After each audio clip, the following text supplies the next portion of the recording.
tämmöiset helpot lusikoitavat sämpylät. Mä oon tehnyt aikaisemminkin tämmöisen videon tänne, mutta siitä on jo aika kauan aikaa. Niin nyt päätin tehdä sitten, kun alkoi tekemään mieli keiton kanssa sämpylöitä, niin tehdään nyt sitten video myös tästä. Eli siihen sekoitetaan ensin noita kuivia aineksia.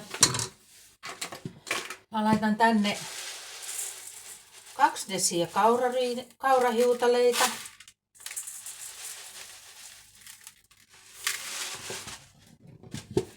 Sitten mulla on tässä vehnärouhetta. Eli jos ei ole vehnärouhetta, niin voi laittaa vaikka 3 desiä kaurahiutaleita. Niin mä laitan tähän 1 desiin tätä vehnärouhetta.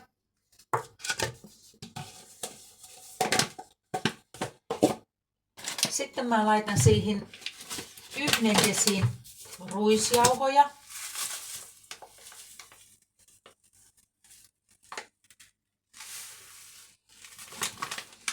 Tää on aika karkeata ruisjauhoa, niin mä käytän tätä tähän.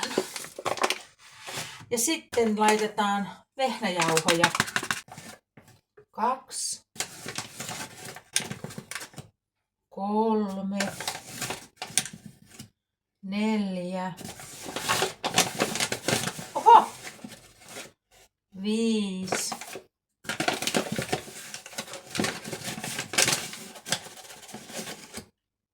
6. Laitetaan ensin toi 6.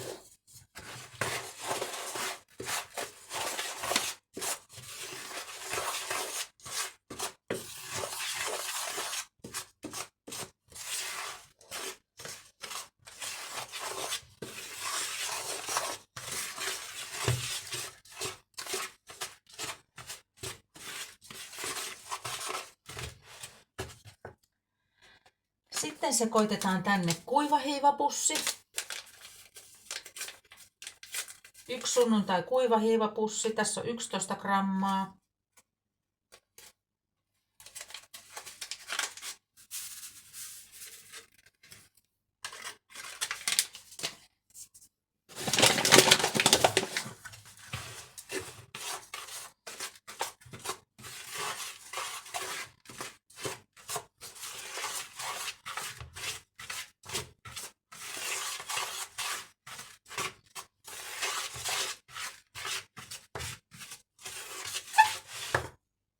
Sitten lisätään suolaa. Minä laitan 2 teelusikallista. Mä käytän merisuolaa.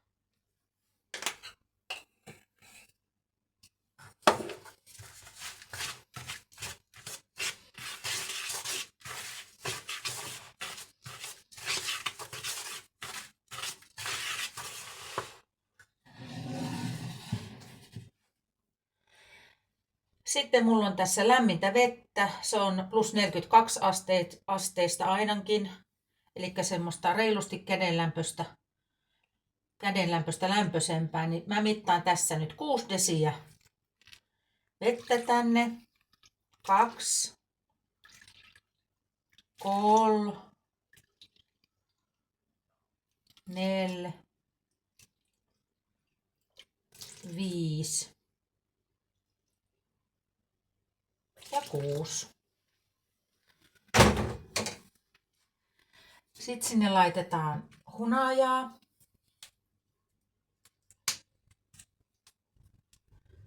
Laitetaan hunajaa semmonen ruokalusikallisen verran. Noin. Ja sitten laitetaan tämmöstä juoksevaa kasvisrasvaa. 2 ruokalusikallista.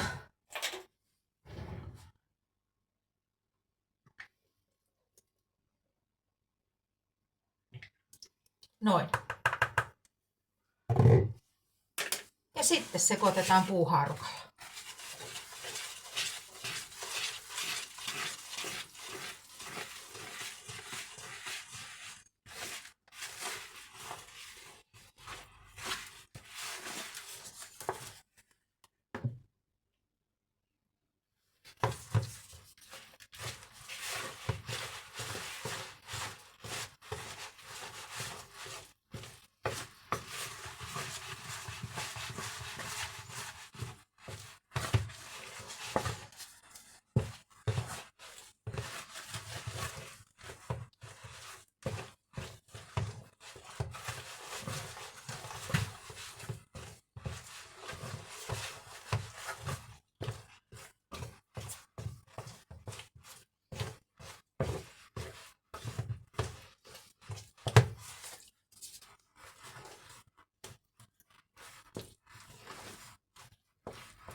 Mä lisään siihen ihan vähän vettä vielä.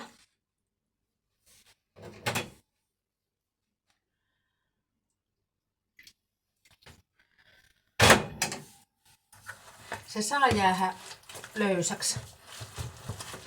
Ja nämähän vaan sitten lusikoidaan pellille.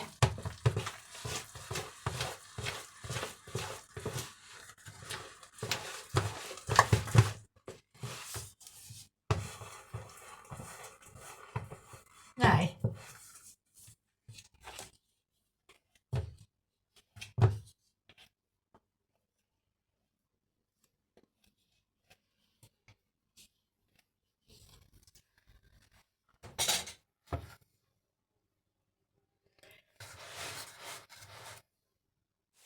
No niin, ja sitten laitetaan, kun mulla on näitä tämmöisiä huppuja, niin laitetaan huppu päälle ja vedottomaan paikkaan. Mä laitan tonne kylmään vedottomaan, siis uuniin nyt tän kohomaan, koska mä teen tässä muuta ruokaa tässä pöydällä tänään kohta, niin lähden nyt tässä koiran kanssa lenkille ja tämä saa jäädä pariksikin tunniksi, eikä haittaa vaikka vähän enemmänkin, niin kohota tuolla vedottomassa paikassa. Sitten vaan lusikoidaan pellille.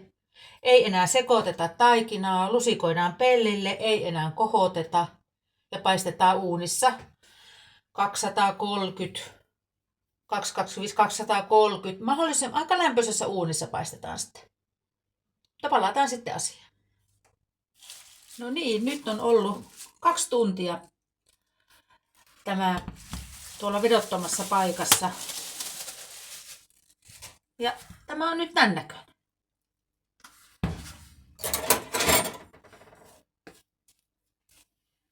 Ja nyt tätä ei sekoiteta mitenkään, vaan ihan nostellaan tästä. Sitten tohon valot vielä. 2 lusikalla. Mä suurin piirtein teen sillä, että mä laitan tänne merkki, että mikä on puolet tästä taikinasta, niin laitan 2 pellille tätä.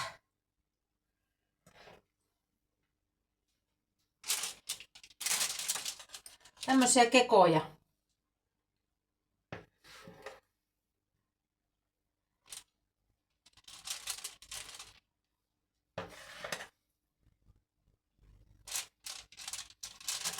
Nostellaan vaan pellille.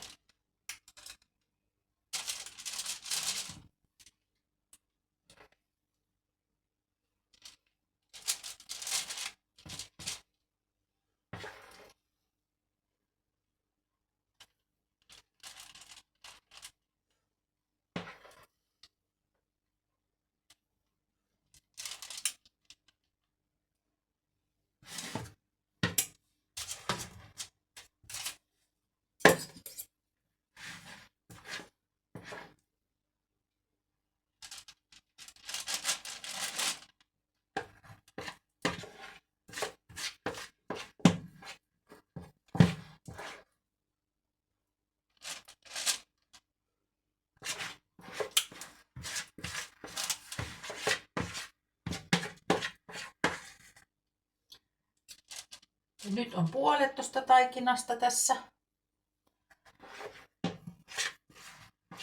Pistetään tohon vielä vähän lisää.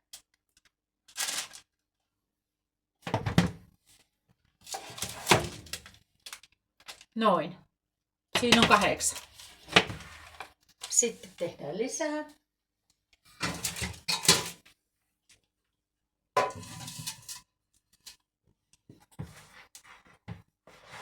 Ne leviää kuitenkin tuolla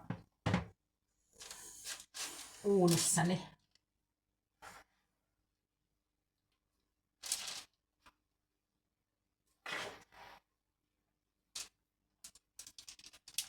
Helppoja. Mä rakastan tämmöisiä ohjeita, mitkä on helppoja tehdä. Siis tämänhän voi sitten tehdä viileään, siis kylmään veteen, muuten samalla lailla.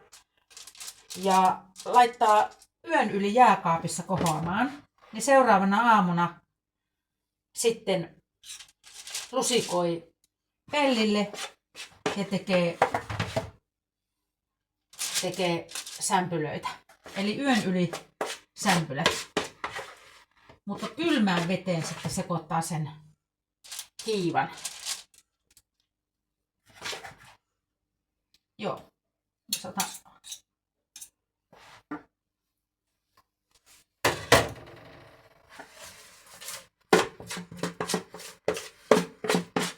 Sulla on kätevä.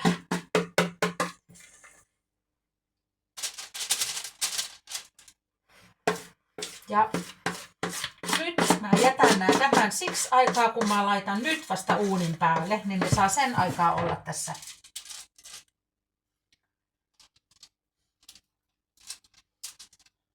pellillä.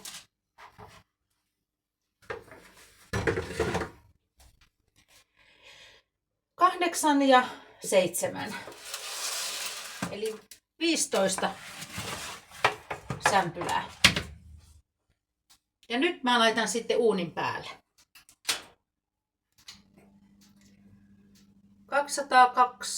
230 astetta mä laitan sen. Ja sitten kun uuni on lämmin, niin laitetaan uuniin.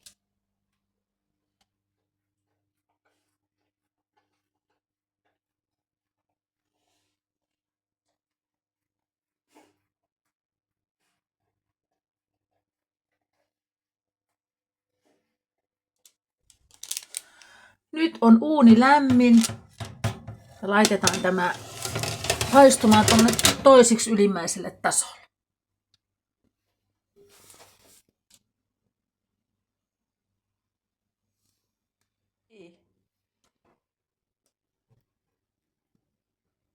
Sämpylät oli uunissa 14 minuuttia. Hyvä väri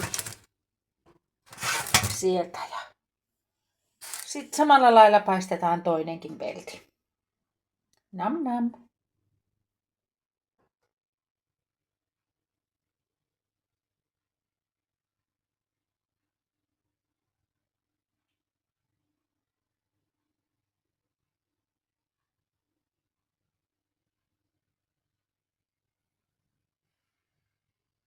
Kyllä tuli hyviä sämpylöitä. Nämä on ihanan rapeita päältä, mutta sisältä ihan pehmosia. Maistuu todella hyvälle. Helppo tehdä. Nam nam. Minä jään herkuttelemaan sämpylän ja keiton kanssa. Keiton kanssa syön sämpylän. Moikka! Hei, peukuta jos tykkäsit. Tilaa kanava, jos et ole tilannut. Kommentoi, ootko tehnyt. Tää jauhomiksi seos on semmoinen mun oma seos, mitä mä oon käyttänyt. Musta on kiva laittaa siihen vähän ruisjauhojakin. Tää on todella maukas sämpylä. Moikka!